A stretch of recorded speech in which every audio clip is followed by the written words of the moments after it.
ఈరోజు కార్యక్రమానికి చెక్కుల పంపిణీ కార్యక్రమం నిజామాబాద్ పట్టణం ప్రథమ పౌరు వేదిక మీదకి రావాల్సిందిగా కోరుతున్నాం. నగర మేయర్ సోదరిమణి ఆకుల సుజాత గారు, ఎమ్మెల్సీ ఆకుల లలిత గారు, జాయింట్ కలెక్టర్ రవీందర్ రెడ్డి గారు, ఆర్డీఓ యాదరెడ్డి గారు, అదేవిధంగా వివిధ డిప్యూటీ మేయర్ ఫహీం గారు, వివిధ పార్టీల నుంచి విచ్చేసినటువంటి కార్పొరేటర్స్, ఆప్షన్ మెంబర్స్, అదేవిధంగా ఇక్కడికి విచ్చేసినటువంటి లబ్ధిదారులు, మిత్రులందరికీ నమస్కారం. మీడియా మిత్రులకు కూడా నమస్కారం. మరి ఈరోజు శుభదినం. నిజామాబాద్ పట్టణంలో, కేవలం నిజామాబాద్ నియోజకవర్గంలోనే 489 మంది కళ్యాణ లక్ష్మి అదేవిధంగా షాదీ ముబారక్ స్కీమ్ కింద 2,49,39,000 మనం ప్రభుత్వం నుంచి అందుకోబోతా ఉన్నాం. మరి తెలంగాణ రాకముందు కేసీఆర్ గారు మనకు తెలంగాణ కావాలి, తెలంగాణ తెచ్చుకోవాలి, అయితేనే మన జాతి బాగుపడుతుంది, తెలంగాణ జాతి అని చెప్పేసి పోరాటం చేసినప్పుడు మరి తెలంగాణ జాతి అంటే ఎవరు? దాంట్లో హిందువులు ఉంటారు, ముస్లింలు ఉంటారు, అన్ని కులాలు అన్ని మతాలు కలిస్తేనే తెలంగాణ. మరి ఈరోజు మనం బంగారు తెలంగాణ గురించి మాట్లాడుతూ ఉన్నాం. అసలు బంగారు తెలంగాణ అంటే ఏంది? అంటే మనం తెలంగాణ బొమ్మ పెట్టి బంగారం పూస్తారా? కాదు.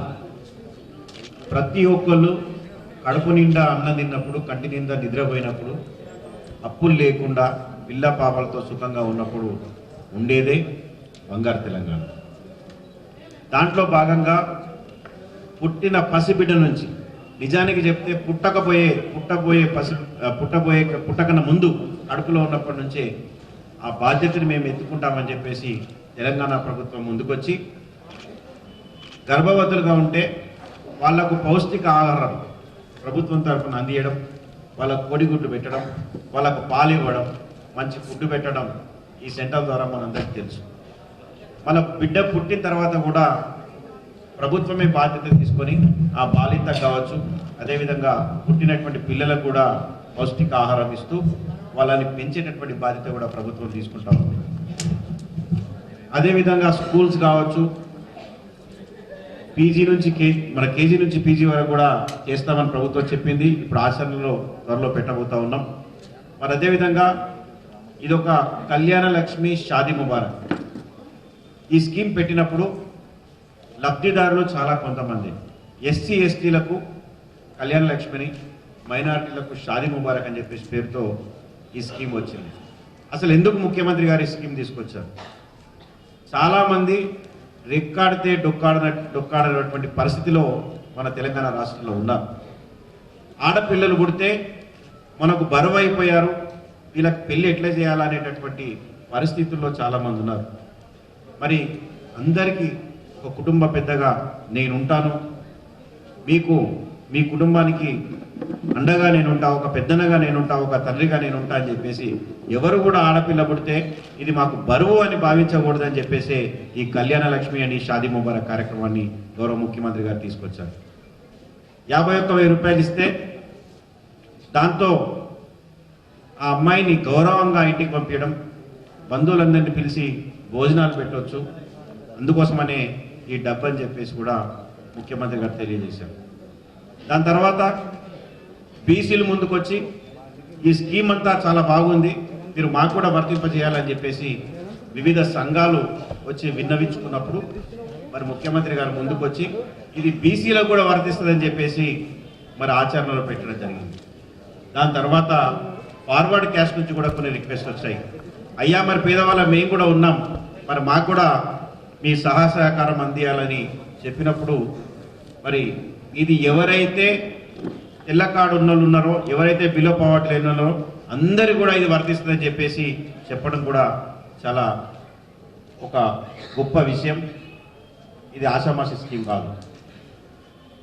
వయస్సు పైబడ్డ వాళ్ళు అలసిపోయి ఇళ్లలో పనులు చేసి జీవితం అంతా బొక్కలరిగిపోయి వయసు అంతా మీద పడ్డ తర్వాత ఏదో ఒక రోగం వస్తే మందులు కొనుక్కోలేనటువంటి పరిస్థితి, కన్నపిల్లలే ఇంట్లో నుంచి గెంటి వేసినటువంటి పరిస్థితిలో ఉన్నటువంటి చాలామంది తల్లిదండ్రులకు ఒక కొడుకుగా నేనున్నానని చెప్పేసి ఆసరా పథకాన్ని కూడా తీసుకొచ్చింది గౌరవ ముఖ్యమంత్రి గారు. 200 రూపాయలు ఉన్నటువంటి ఆసరా పింఛన్ 1000 రూపాయలు చేసి ఈరోజు భర్తని కోల్పోయిన వాళ్ళు కావచ్చు, అదేవిధంగా వయసు పైబడినోళ్ళు కావచ్చు, వికలాంగులు కావచ్చు, అందరూ కూడా లబ్ధి పొందుతూ ఉన్నారు. మరి ఇవన్నీ కూడా పసిబిడ్డ నుంచి మొదలు పెడితే వయసు మీద పడి చాతగాని సమయంలో కూడా ముఖ్యమంత్రి గారు ఈ కార్యక్రమాలన్నీ చేస్తూ ఉన్నారు. और भाई और बहनों, आपको पता है, क्योंकि कुछ तेलुगु बात करने वाले हैं और कुछ उर्दू बात करने वाले हैं, दोनों भी भाषा में मेरे को बोलना पड़ा। कई लोग आज शादी मुबारक में, मेरे ख्याल से 390 लोग हैं आज जो ये स्कीम में शामिल होके लेने वाले हैं। मैं जानता हूं कई लोग गरीब हैं, कोई ऑटो चलाते हैं, कोई मौज बेचते हैं, कोई कुछ काम करते हैं, और हमारे पास ऐसा है कि अगर बेटी पैदा हुआ तो अरे इसको शादी करना पड़ता, इसीलिए हॉस्पिटल में लिख के रखते कि पेट में कौन है, अगर बोले तो शिक्षा करेंगे, क्योंकि औरत बच्ची अगर पेट में है तो उसको मारने का कहीं हम लोग इंसिडेंट देखे थे। इसीलिए ऐसा नहीं होना चाहिए। हमारा सीएम साहब ये मानता है कि हमारे बच्चे पैदा होने से पहले, कोई पेट में बच्चा है, कोई पेट में अगर बच्चा है, पैदा होने से पहले उनको अच्छा खाना देना चाहिए। उसको मतलब जो प्रेग्नेंट है उनको हेल्दी फूड देना चाहिए, और वो बर्थ होने के बाद, पैदा होने के बाद कुछ सालों तक वो गवर्नमेंट ही खाना दे रहे हैं, वो तो सब लोग आप देख रहे हैं। और सारा काम करने के बाद ఈ కార్యక్రమానికి విచ్చేసిన గౌరవ కలెక్టర్ గారిని వేదిక మీదకి రావాల్సిందిగా కోరుతున్నాను. पैदा होने के बाद उसका भी हेल्थ के वो समझ रहे हैं, उनके लिए हमारे सीएम साहब बोल रहे हैं, घर का बड़ा बेटा रह के, आपके भाई रह के, और एक पिताजी के जैसे हम आपको साथ देंगे, इसीलिए आपको 51,000 दिया जाएगा। इसीलिए अपना बेटी का कम से कम इज्जत से हम शादी करेंगे, मेहमान को बुलाएंगे, खाना खिलाएंगे, और इज्जत से अपना बेटी को उनके घर भेजाएंगे। और ऐसे ही आसरा, जब कोई महल में जाते हैं हम पूछते हैं कि आपको आसरा आ रहे क्या, और सब आ रहे, कितना पैसे आ रहे, वो बहुत खुशी से बोलते 1000 रुपए आ रहे सर। पहले कितने आते थे? 200 रुपए। अब कैसे आप? नहीं बहुत खुश है। 1000 रुपए क्यों दिया जा रहा है? उम्र काम करके अपने बच्चों के लिए, अपना फैमिली के लिए, अपने लिए पूरा काम करके उम्र ऊपर आने के बाद काम नहीं कर सकते, तो इसीलिए कोई बीमारी आता है, कोई दवा चाहिए, घर में अपना बेटी, अपना बेटा वो भी बराबर खाना नहीं दे रहा, आजकल जमाने में कोई मेडिसिन भी नहीं दे रहे, माँ बाप को नेग्लेक्ट कर रहे, नजरअंदाज कर रहे, तो इसीलिए वैसा लोगों को केसीआर साहब कहते हैं, मैं बड़ा बेटा बन के आपके घर में रहूंगा, और आपके ठेकेदार मैं करूंगा, आपको दवाई हो, खाना हो, उनका इंतजाम मैं करूंगा। और कोई बेवा है, उनको भी कोई आसरा नहीं है, तो उनको केसीआर साहब बोलते हैं, आपका बड़ा भाई बन के मैं आपको पेंशन दिलाऊंगा। और कोई हैंडीकैप्ड है, उनका तो बेचारे कोई काम नहीं कर सकते, ना जवान में कर सकते, ना बूढ़े में कर सकते, उनको 1500 दिया जा रहा है। ऐसा ही अगर बोलते जाएंगे तो कई स्कीम है जो एक पर्सनल आदमी का, और पहले देते थे 4 किलो चावल, ज्यादा से ज्यादा 20 किलो देते थे, लेकिन आज क्या हुआ? आदमी का अगर 10 लोग रहते हैं 6 किलो हिसाब से, 10 लोग रहते हैं तो आपको 60 किलो मिलेगा। क्योंकि ये 2-3 चीजें तो मैं जब पब्लिक में घूमता हूं तो हर एक में एक पूछते रहता हूं सवाल, आपको पेंशन मिल रहा है क्या, आपको चावल मिल रहा है क्या, और आपको घर में पानी आ रहा है क्या, और आपके कोई प्रॉब्लम है गवर्नमेंट का स्कीम में, कोई तकलीफें आने में, तो हमको बोलिए, जरूर हम करवाएंगे। और ये करना चाहता है, अगर हम पेट भर के खाना खाते हैं, अगर नींद भर के हम सोते हैं, इज्जत से जीते हैं, अपना बेटे को इज्जत से उनके शादी करके अपना घर पे भेजते हैं, इसको बोलते हैं बंगारू तेलंगाना। इसका मीनिंग यही है, लैंड ऑर्डर कंट्रोल है, सब इज्जत से दे रहे। ये तो हमको आदत है, तेलंगाना में हम लोग सब मिलजुल के रहते हैं, ये कोई बोलने की जरूरत नहीं है, इसीलिए बोलते हैं हम बंगारू तेलंगाना। ये सब करके हर एक कम्युनिटी, चाहे हिंदू हो, चाहे मुसलमान हो, कोई भी कम्युनिटी हो, सिख हो, ईसाई हो, इज्जत से जीना चाहिए, इज्जत से रहना चाहिए। हो सकता है कि वो बचपन का उम्र हो और बुढ़ेपन का उम्र हो, हर एक जात वाले इज्जत से रहना चाहिए।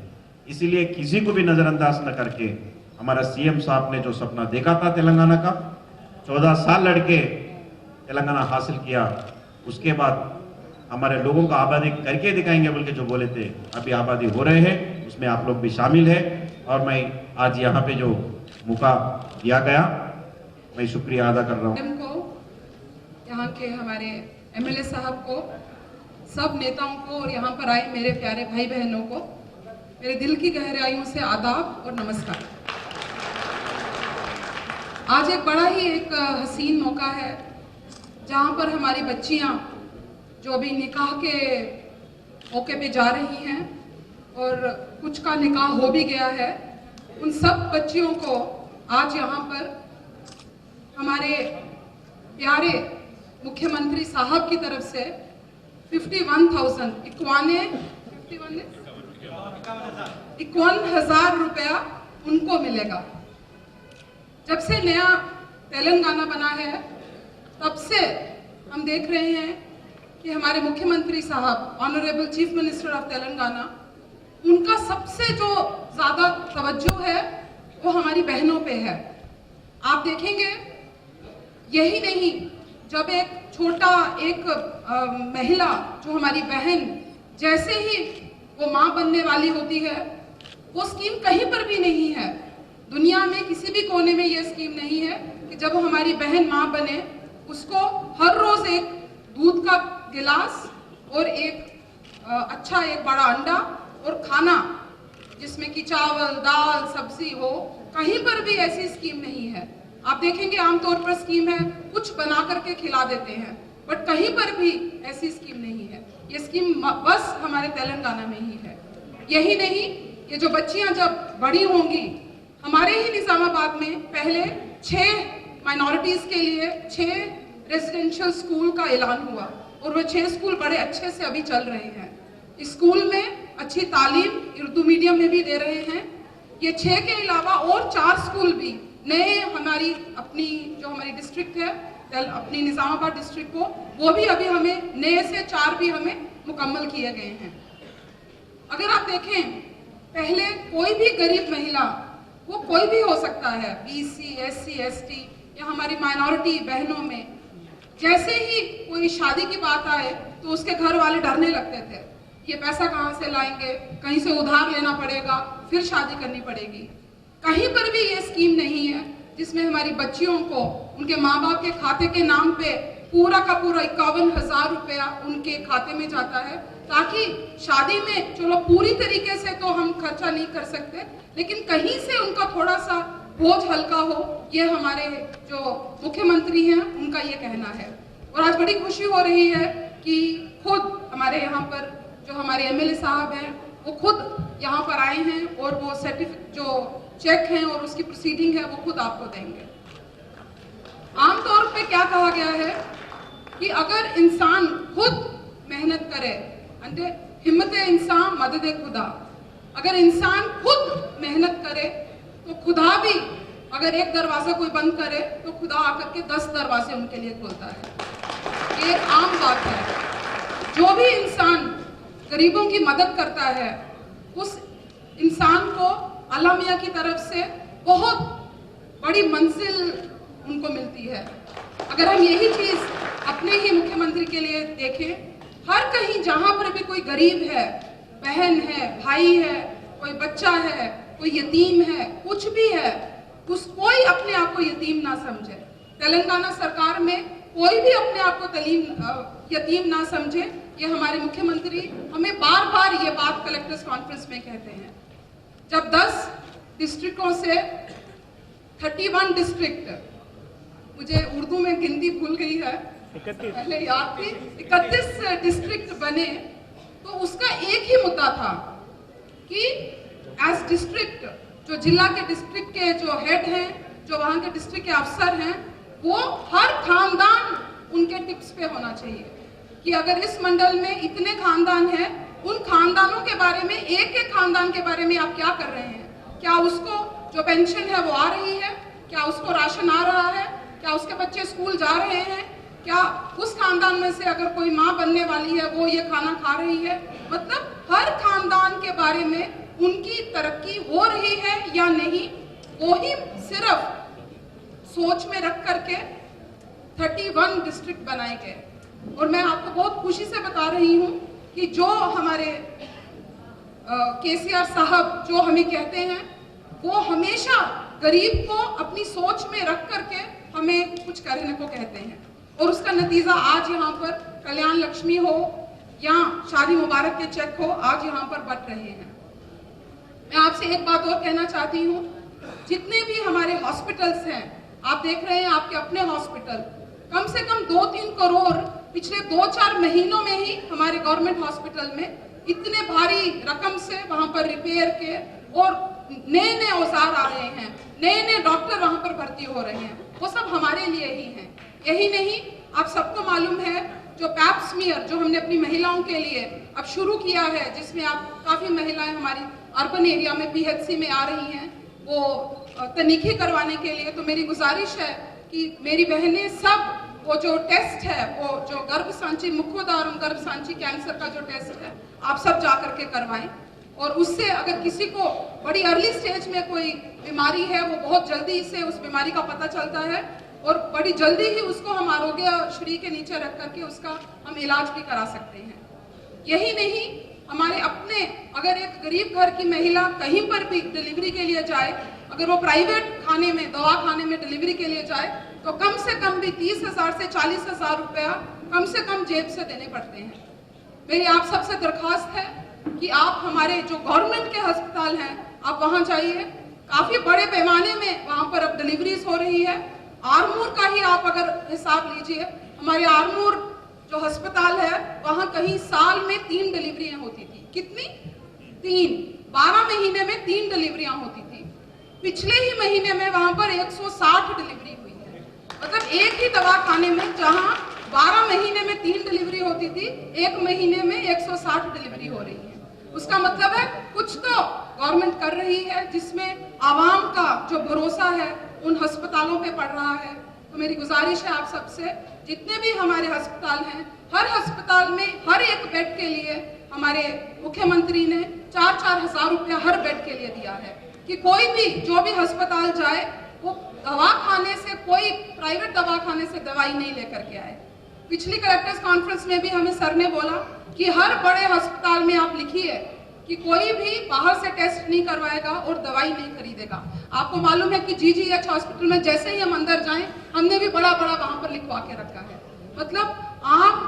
मतलब मेन बात है कि आवाम की कैसे खुश रखा जाए, उनकी तालीम को कैसे अच्छा रखा जाए, उनकी सेहत को कैसे अच्छा रखा जाए, एक डेवलपमेंट स्टेज की तरफ कैसे तेलंगाना जाए, उसी को बंगार तेलंगाना कहते हैं। अभी एमएलए साहब ने भी कहा, बंगार सोने का तेलंगाना मतलब सोने की सड़कें नहीं, मतलब जिस बच्ची को तालीम चाहिए उसको तालीम मिल रही है कि नहीं, जिस बच्ची को शादी करनी है उसको शादी मुबारक मिल रहा है कि नहीं, पेंशन को पेंशन मिल रहा है कि नहीं, रोडें हैं, पानी है।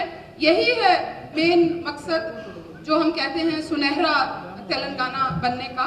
और सुनहरे तेलंगाना को बनाने के लिए उसमें सबसे ज्यादा जिद्दोजहद हमको करनी है, आप सबको हमारे साथ करनी है। तो अपनी मैं ये बात एक और बात से खत्म करूंगी।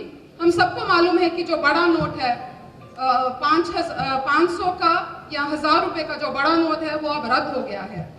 तो बैंकों में जो हमारे पैसे हैं वो अगर हम निकालना भी चाहें, उसमें अभी हमें कुछ परेशानी आ रही है। अगर जाना भी हो तो 2000 ही मिल रहे हैं, और बड़ा ज़्यादा लंबी लंबी कतारें हैं वहाँ पर। तो हमारी जो तेलंगाना की गवर्नमेंट है, उन्होंने एक बहुत बड़े पैमाने पे कि कैशलेस, मतलब पैसा लेन देन के बदले अगर आप ये पैसा अपने कार्ड से लेन देन करें या आप अपने सेल फोन से लेन देन करें या कंप्यूटर से लेन देन करें, तो वो काफ़ी हमें कुछ हद तक हमारी परेशानी को कम करेगा। हमने हर ग्राम पंचायत में कम से कम 40 से 50 लोगों को इसके ऊपर ट्रेनिंग दी है। आप में से भी काफ़ी लोग ट्रेनिंग ले चुके होंगे। तो मेरी गुजारिश है आप सबसे कि तेलंगाना को काफ़ी आगे तक लेना है, कैशलेस सोसाइटी को बनाना है, क्योंकि कैशलेस अगर हम पैसा का लेन देन कम करेंगे तो कोई हमसे रिश्वत भी नहीं मांगेगा, क्योंकि पैसा होगा तो रिश्वत देंगे। जब हम कार्ड से अगर कोई हमसे रिश्वत मांगेगा, अगर हम उसको कहेंगे कि हमारे पास पैसा नहीं है लेकिन हम कार्ड से आपको रिश्वत दे सकते हैं, क्या वो रिश्वत लेगा? बताइए, वो नहीं लेगा। क्यों?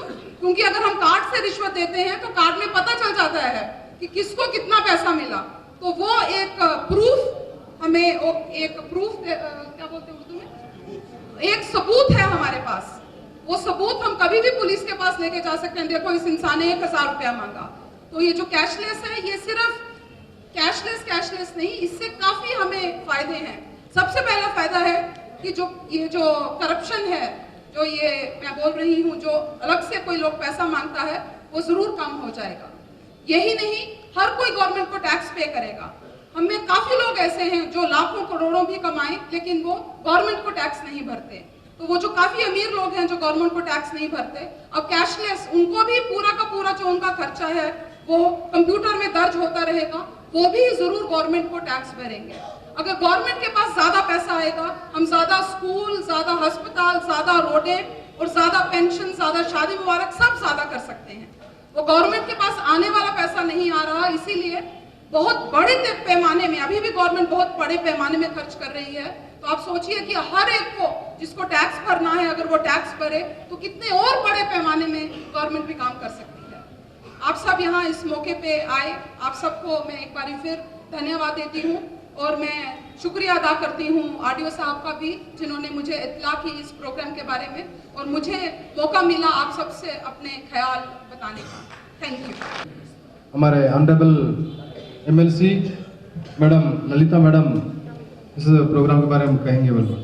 ఎమ్మెల్యే గారు మరియు కలెక్టర్ గారికి మరియు మేయర్ గారికి మరియు కార్పొరేటర్స్కి మరియు ఇక్కడ అపోజిషన్ లీడర్స్కి మరియు వచ్చిన అధికారులకి, అనధికారులకి, పత్రికా సోదరులకి, మరియు ఇక్కడికి వచ్చిన బెనిఫిషియర్స్ అందరికీ, సోదరిమణులందరికీ, సోదరులకు నా యొక్క నమస్కారాలు తెలియజేస్తా ఉన్నాను. ఇది చాలా చక్కని కార్యక్రమము. ఎందుకంటే ఈ షాదీ ముబారక్ కానీ కళ్యాణ లక్ష్మి కానీ 489 మందికి ఇచ్చారు. అని ఇది అప్లికేషన్ పెట్టుకున్న తర్వాత ఎన్ని రోజులకు ఇస్తున్నారు, తొందరగా ఇమ్మీడియట్లీగా పెళ్లి కంటే ముందు 1 వీక్ ముందు ఇస్తే బాగుంటుందనేసి సందర్భంగా నేను తెలియజేస్తా ఉన్నాను. ముందు మేము అధికారంలో ఉన్నప్పుడు బంగారు తల్లి చట్టం తీసుకొచ్చాము. బంగారు తల్లి చట్టం అంటే అది ప్రెగ్నెన్సీ నుంచే వస్తుంది. పిల్లలు పుట్టినప్పుడు కూడా 2,500 అట్లా జమ అవుతూ, తర్వాత 1000 రూపాయల నుంచి ఇయర్ జమ అవుతూ, వాళ్ళ పెళ్ళిడు వచ్చేసరికి 2,50,000 వరకు జమ అవుతుండే.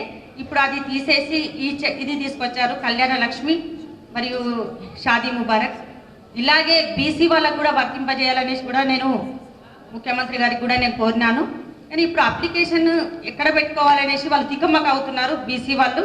మరి బీసీ వెల్ఫేర్గా, ఎంఆర్ఓ గారికా, లేకుంటే ఈ సేవలైనా అనేసి వాళ్ళు కన్ఫ్యూజ్లో ఉన్నారు. కాబట్టి వాళ్ళకు క్లియర్గా చెప్తే బాగుంటుంది అనేసి నేను ఇక్కడ అధికారులు కూడా ఉన్నారు, నేను చెప్తున్నాను. ఇది కూడా పెళ్లికి ముందు ఇస్తే బాగుంటుంది. పేరింటి బిడ్డలకి పెళ్లికి ముందు ఇంకా బాగుంటుంది ఈ స్కీమ్ అనేసి నేను ఇక్కడ తెలియజేస్తా ఉన్నాను. ఇది చాలా మంచి స్కీము. చాలా అందరికీ పెళ్ళిడు వచ్చిన పిల్లలకి ముందు ఇస్తే ఇంకా పెళ్లి ఖర్చులకు, ఇంకేదైనా అవసరాలకి కూడా ఉపయోగపడేటట్టుగా ఉంటుందనేసి సందర్భంగా తెలియజేస్తూ నేను అందరికీ ఇక్కడ తీసుకున్న బెనిఫిషియర్స్ అందరికీ కృతజ్ఞతలు తెలియజేస్తూ ఉన్నాను. మరియు వేదిక నాలకు వచ్చిన పెద్దలు మన నిజామాబాద్ శాసనసభ్యులు బిగాల గణేష్ గారికి, గౌరవ కార్పొరేటర్స్కి, మరియు వేదికపై ఉన్న ప్రతి ఒక్కరికి పేరు పేరున ధన్యవాదాలు. మరి మీడియా మిత్రులకు ఒక బిడ్డ పేరింట్లో ఒక బిడ్డ పుట్టినప్పుడు తల్లిదండ్రులకు ఎంత బాధ ఉంటుందో అందరూ తెలిసిన విషయమే. 15-16 సంవత్సరాలు వచ్చిందంటే బిడ్డకు పెళ్లి చేయాలంటే కొంతలో కొంతైనా డబ్బు అవసరం ఉంటుంది. మరి గౌరవనీయులు కేసీఆర్ గారు హాస్టళ్లలో దొడ్డు బియ్యం తింటున్నారు, పురుగుల పప్పుతో పురుగుల అన్నంతో తింటున్నారని గ్రహించి అలాగే సన్న బియ్యం కూడా ఇవ్వడం జరిగింది. మరి ఒక గర్భిణీ స్త్రీ పౌష్టికాహారం తినాలని చెప్పేసి పండ్లు పాలు మంచి హెల్త్ ఫుడ్ ఇవ్వడం కూడా జరిగింది. అది అందరికీ తెలిసిన విషయమే, పెద్దలు ఇందాక చెప్పారు. చాలా స్కీమ్లు వచ్చాయి, ప్రజల్లోకి చాలా వెళ్ళాయి, అందరం కూడా వీటిని వినియోగించుకుంటున్నాము. మరి ఈరోజు ఎవరైతే అర్హులైన వాళ్ళకి చెక్కులు అందుతున్నాయో వాళ్ళు కూడా ఎంతో సంతోషపడతారు. మరి అలాగే మన తెలంగాణ రాష్ట్రం ఏర్పడిన తర్వాత మనం ఎంతో చక్కగా అందరం కూడా అభివృద్ధి పనుల్లో కానివ్వండి, దేంట్లో కానివ్వండి, అందరం కూడా ఐకమత్యంగా అన్న తమ్ముళ్ళలాగా అక్క చెల్లెల్లాగా పాల్గొంటున్నాము. ఎప్పుడు కూడా ఇదే విధంగా ఉండాలని మరి అవకాశం నాకు ఇచ్చినందుకు నేను మరోసారి కూడా అందరికీ ధన్యవాదాలు తెలుపుకుంటూ జై Telangana. Mayor madam, collector madam, Lalita Rana, MLC madam और मैडम है, आरडीओ साहब है, कंसल्ट पीएस है, या हमारे कारपोरेटर्स भी है। आप ये मीडियर्स के किस्से ख़त्म कीजिए, किसी को 1 रुपया देने की ज़रूरत नहीं है। गवर्नमेंट ये पैसे आपकी मदद करने के लिए आप लोगों को दे रही है, आप इससे इस्तेफादा हासिल करें और किसी भी किस्म के बीच वाले हजरात को इसके अंदर आप बर्दाश्त न करें। फिर मैं एक रिक्वेस्ट करना चाहता हूं कलेक्टर मैडम से कि जो 51,000 रुपये के चेक्स जो दिए जा रहे हैं वो बैंकर्स को बुला के ये कह दें कि एक मुश्त गरीब लोगों को पैसे अदा कर दें, क्योंकि कई लोग कर्ज लेकर शादी वगैरह कर रहे हैं और जल्द से जल्द वो क्या है वो लोग अपने खर्चे क्या लोगों को दे दें। एक मुश्त अदायगी के ताल्लुक से मैडम से रिक्वेस्ट है कि बैंकर्स को बोले। और साथ ही साथ मैं मशकूर हूँ जनाब अकबरुद्दीन अवैसी साहब का, जिन्होंने इस स्कीम को आसान बनाने में बार बार असेंबली में आवाज़ उठाई है। खुदा हाफिज़। मैं माफ़ी चाहता हूँ, 2-3 मिनट इंशाअल्लाह। औज़ुबिल्लाहि मिनश्शैतानिर्रजीम, बिस्मिल्लाहिर्रहमानिर्रहीम। आज के सदर मोहतरमा आपकी और मेरी हर दिल अजीज़ा डॉक्टर योगिता राणा कलेक्टर साहिबा और हमारे नौजवान जनाब यासीन साबरी साहब, नवीद इकबाल साहब और नरम गोशा रखती हैं और हमारे नौजवान एमएलए भी हमारे लिए काफ़ी कोशिश कर रहे हैं। मोहतरमा को एक शेर सुनाता हुआ इस तहरीर का आगाज़ करूँगा। ऐ अंधेरे मुँह तेरा काला हो गया, मोहतरमा, ऐ अंधेरे मुँह तेरा काला हो गया, माँ ने आंखें खोली घर में उजाला हो गया। ये उजाला वो उजाला है और मैं तमाम निज़ामाबाद के मुसलमान भाइयों की जानिब से आप तमाम हजरात को ईद मिलादुन्नबी की मुबारकबाद देता हूँ।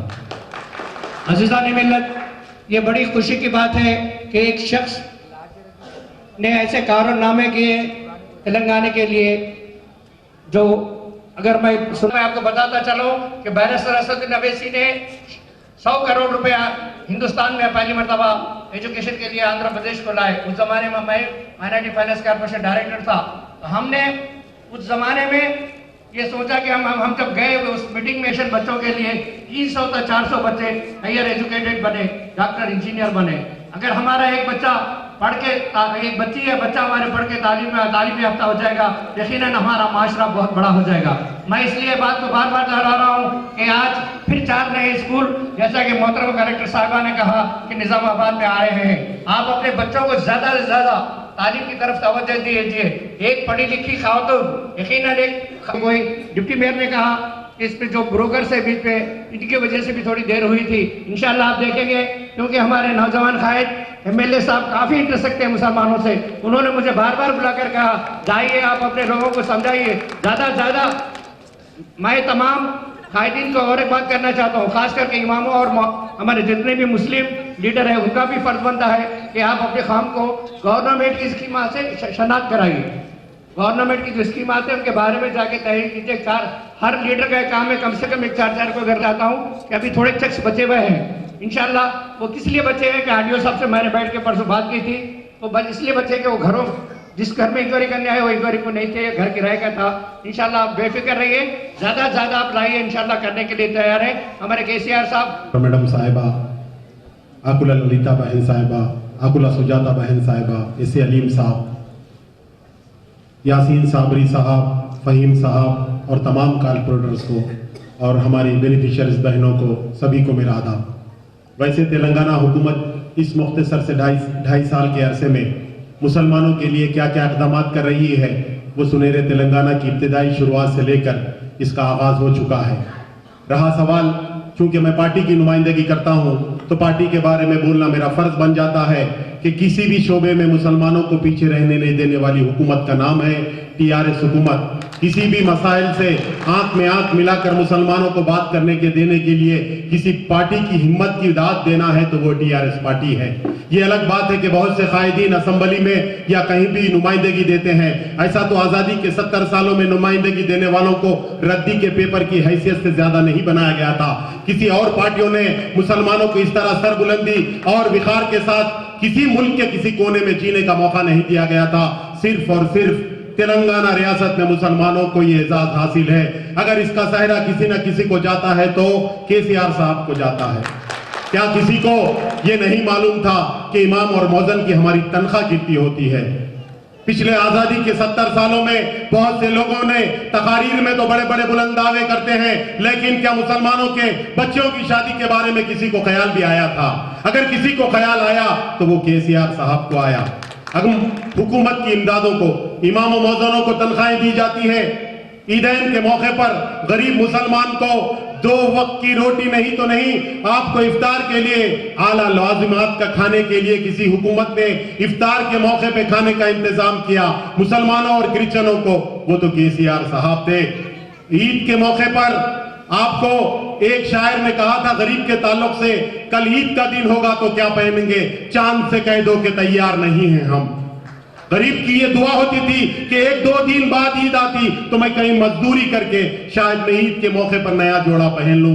केसीआर साहब को कुर्बान जाए ऐसी गवर्नमेंट पर एक लाठी की आवाज बनकर इस हुकूमत के साए तले चलने के लिए फखर करने वाले हमारे मुसलमान भाई और बहनों से मैं एक अदबन गुजारिश करता हूं, जहां हुकूमतें फराख दिली से हुकूमत के इतने इमदाद को हमारे तरफ पहुंचाती है, क्या हमारा अपना माशरा भी इस बात की इजाजत नहीं देता कि ये शादियों में बेजा इसराफ हम कब तक करते रहेंगे? क्या ये स्कीम को 2-4 साल के बाद हमारी बहनों के लिए बगैर शादी बगैर लेन देन के लिए क्या हम एक वहद नहीं कर सकते इस मौके पर, ताकि हुकूमतों के पैसे बचते चले जाए? मैं इस मौके पर तमाम लोगों को इसकी मुबारकबाद देता हूं और केसीआर साहब के ख्वाबों में आप तमाम लोगों को शिरकत की ख्वाहिश करता हूं। मैं एमएलए साहब, कलेक्टर साहब और मेयर साहब का इस बात से तहे दिल से शुक्रगुजार हूं, बिलखुसूस आरडीओ साहब, एमआरओ साहब, जिन्होंने इस मुख्तसर अरसे में जिस तरह से हुकूमत ने माँ बच्ची के नाम पे जो है अकाउंट के बजाय माँ के तौर पे देने के बाद जिस तरह से उन्होंने काविशें करके इनके दुख में इनके खुशी में शरीक होकर जिस तरह से ताउन किया, अल्लाह ताला आप तमाम लोगों को सेहत से नवाजे, आप लोगों को कौम की खिदमत करने का जज्बा और परवान चढ़ाए। मुझे जो मौका दिया एक बार फिर शुक्रिया अदा करता हूँ। अजीम शान प्रोग्राम के सदर हमारे अजीज रुकन असेंबली जनाब गणेश गुप्ता साहब और मेहमान खुसूसियत की हैसियत से शिरकत करके हमारे ज़िले की काबिल खातून मोहतरमा कलेक्टर साहिबा और हमारी मेयर साहिबा, एमएलसी आकुल ललिता साहिबा और जॉइंट कलेक्टर साहब और अवाम के चुनिंदा नुमाइंदे, कॉरपोरेटर्स, तमाम मेरे दोस्त कॉरपोरेटर्स और मेरे पार्टी के कायदीन और हमारे डिप्टी मेयर साहब और इस गवर्नमेंट, इस डिपार्टमेंट के जो है आला अहदेदार और ख़वातीन हज़रात, मेरे प्रेस भाइयों, सलाम, आदाब, नमस्ते। यकीन काबिल फ़ख्र प्रोग्राम है, काबिल खुशी है आज की इस प्रोग्राम की, क्योंकि तेलंगाना हुकूमत ने, और ये बात आपको एक बात बताता चलूँ कि जो है तेलंगाना जब इलेक्शन टीआरएस का इलेक्शन था उसके मैनिफेस्टो में जो ये 51,000 रुपये की स्कीम नहीं थी, फिर भी केसीआर साहब ने इस मुसलमानों को जो है, मुसलमान बहनों को जो है मद्देनज़र रखते हुए, मेरे हिंदू बहनों को जो है मद्देनज़र रखते हुए जो है शादी मुबारक के नाम से, लक्ष्मी कल्याणम के नाम से जो है ये 51,000 रुपये दिए जा रहे हैं। यकीन काबिल मुबारक है। और काबिल फ़ख्र है हमारे लिए। एक ऐसे वज़ीर आला जो तमाम गरीब अवाम की जो है हमेशा जो है फ़िक्र में रहते हैं। जैसा कलेक्टर साहिबा ने बताया कि जो है हमेशा उनकी मीटिंगों में जो है गरीबों की सोच, गरीबों की फ़िक्र रहती है। ये काबिल हमारे लिए बहुत काबिल फ़ख्र है और काबिल मुबारकबाद है। और तमाम आप लोगों से जितने भी आज लोग बहनें आप लोग जो है जिस तरीके से चेका लेके जा रहे हैं, यकीन आप अपने वज़ीर आला केसीआर साहब के लिए दुआ करिए, यकीन उनकी लंबी उम्र हो, हमारी नई रियासत की तरक्की की दुआ करिए, क्योंकि यकीन तमाम तबकात के साथ जो इंसाफ करना जा रहे हैं केसीआर साहब और कर रहे हैं, तो यकीन जब ही हमको जो है सुनहरा तेलंगाना हासिल हो सकता है। और मैं आप लोगों से माजरत चाहता हूँ कि जो है जिस तरीके से कुछ 5-6 महीने के अरसे की जो दुश्वारी हुई, जो ताख़ीर हुई चेका देने के लिए, इसमें नए ज़िलों का जो है नए ज़िलों का इख्तिताम हो रहा था, नए ज़िले बन रहे थे, उसमें भी है। और एक बात ये बताता चलूँ कि जिस तरीके से दरमियानी लोग आप लोगों को जिस तरीके से खून चूस रहे हैं या कैसा भी हो, आप लोग जो उनकी बातों में मन ना आए, क्योंकि MLA साहब अपनी ख़ास रास्त निगरानी में जो है इसको तमाम चीज़ें फाइलों को तमाम एप्लीकेशनों को जो है जोरों गौर कर रहे हैं, ताकि मैं जो है तमाम मुस्तक़ीम तक जो है उसका हक दिला के रहूँ। यही जो है आप लोग जो है आप इत्मीनान रखिए, केसीआर साहब की हुकूमत में आप लोग इत्मीनान रखिए, केसीआर साहब की सदर क़यादत में आप लोग इत्मीनान रखिए। और यकीनन हमारे MLA साहब भी जो है हर वो तबके के साथ जो है साफ इंसाफ कर रहे हैं, निज़ामाबाद की हर तक जो है हमारी मोहतरमा कविता साहिबा, हमारे MP भी जो है गरीब अवाम की जो है भलाई बहबूद के लिए कोशा है। और MLA साहब भी जो है हर वो चीज़ अपनी रास्त निगरानी करते हुए जो है RDO साहब को, MRO साहब को खास निगरानी इख्तियार दे रहे हैं कि जो है मेरे को हर चीज़ चाहिए और तमाम हुकूमत तमाम अवाम तक जो है हर चीज़ पहुंचनी चाहिए, जितने भी हुकूमत की जो है फलाह बहबूद स्कीमात है। यकीनन जो है TRS गवर्नमेंट मुसलमानों के लिए, अक़लियतों के लिए जो उनकी तालीमी पसमानदगी दूर करने के लिए जो है कई ऐसे इक़ामती स्कूलों का क़याम किया गया, तो जो है आज ये शादी मुबारक है। ऐसे कई स्कीमात हैं, मैं गिनते चलूँ तो वक्त की कमी है। और जो है हमको यहाँ प्रोग्राम जो है अख्ताम पे करना है, प्रोग्राम जो आप लोग को चेका देना है, तो जो है मैं फिर एक बार जाने से पहले जो है तमाम अहदेदारों से, RDO साहब से, MRO साहब से, DMW से जो आपने जो कोशिशें करके जो है यहाँ पर, और एक बात पर चलो आज 2.5 करोड़ रुपए तक जो है आज गरीबों को तकसीम किया जा रहा है। और चंद दिनों में जो है ऐसे जो है 150 से 200 चेका जो है आप लोगों की जो है तकसीम होंगे। यकीन आप लोग यकीन रखिए, आप लोग सब्र करिए, कोई भी जो है इसमें नाम महरूम नहीं होगा इसकी हुकूमत की स्कीमा से। जो है फिर एक बार जो है आप तमाम अहदेदारों को जो है वेरी मच थैंकफुल कि जो है दे स्ट्राइव हार्ड, बहुत अच्छी कोशिशें करके जो है आप लोग यहाँ जमा करें, कैसे करें उनको जो है यकीनन जो है उनको मैं शुक्रिया अदा करता हूँ। और मैं शुक्रिया अदा करता हूँ हमारे MLA साहब का जो आने इज्जत अफजाई की जो बोलने का मौका अदा दिया। बहुत बहुत शुक्रिया। जय तेलंगाना, तेलंगाना जिंदाबाद, KCR जिंदाबाद। వచ్చిందే స్వాతంత్ర్యం వీడిందే వనవాసం हीना बेगम, हीना बेगम, हीना आइए माँ। और उसके बाद नजमा। కాలంతో వెల్లువల సంతోషం మొలిచిందే अनवरी बेगम, ఎన్నాళ్లకు వినిపించేలా స్వేచ్ఛ కోయిల కూసే ఎన్నెన్నో గుండెల త్యాగం జెండాగా విరబూసే ఎన్నెన్నకు వీరులు నడిచిన దారిలో వెన్నెల కాసే ఎనలేని ఏడుపు కంఠం ఆనందంతో కోసే హే దండోరా కొడదాం రాను యాద్గిరి నరుసన్న ధరణికి సంఖ్యలే తెగినై సంబరమే చేద్దామన్నా అరే చిందులు గెలుతాం రాను చిలుకూరి బాగన్నా చీకు చింతలు వీడును రో వేడుకలే చేద్దామన్నా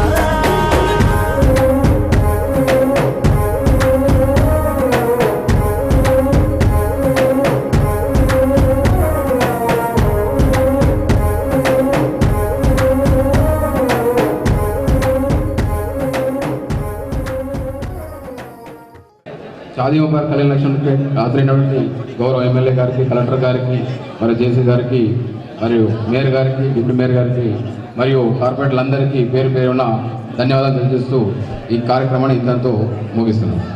థ్యాంక్ యూ.